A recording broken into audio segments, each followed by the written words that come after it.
પણ આવા તત્વો બેફામ મારઝૂડ કરે, બોલો લાસારી કરે, પતાઈ ન છોડે, એટલે મારે આ પોસ્ટ મૂકવામાં આવી.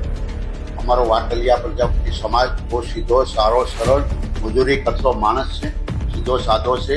કદાચ 2% કોઈ ખોટો કરવાનો હોય તો મારો સમાજને હું મારા ઘડી જાહેર પ્રોગ્રામ હોય એને પણ કહું કે ક્યારેય પણ તમારે બીજા સમાજને ખોટું કરવું નહીં, બધા સમાજને સાથે હળી મળીને રહેવું, પણ કોઈનું ખોટું કરવું નહીં, કરવા દેવું નહીં, અને ખોટા માણસ સાથે બેસવું પણ નહીં. જ્યારે આ વ્યક્તિએ આ સમાજ ઉપર આવું કર્યું ત્યારે મેં આવા પોસ્ટ મૂકવામાં મારે આવી છે.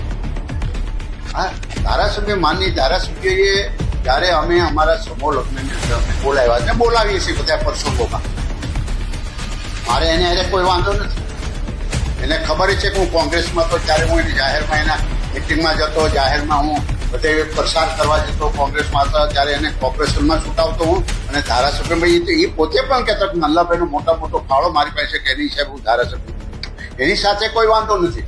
મારે વાંધો એ છે કે જ્યારે સમૂહ લગ્નમાં એ બોલ્યા કે આવા તત્વોને મેં ફેંકી દીધા છે, તો પછી આવા તત્વોને ફેંકે આ ભાઈ ક્યાંથી આવ્યા? અને વધારે મારે કહેવું છે કે એના જ ગામના છે, એના ગામના છે, એને ખબર ન હોય કે મારા ગામનો કેમ છે, હું છે, કેવો છે, તો મારે એને કહેવામાં આવ્યું કે ભાઈ તમારા જ ગામના આવું બધું કર્યું, તમે એક બાજુ એવું કહો છો કે ભાઈ બધાને ડબોલી વેરમાંથી ફેંકી દીધા. આ કઈ રીતની વાત છે? મારો નેતા કોણ? મારો સમાજ. મારા વડીલ કોણ? મારો સમાજ. પછી બધું રાજકારણ, પછી બધા મારા નેતા.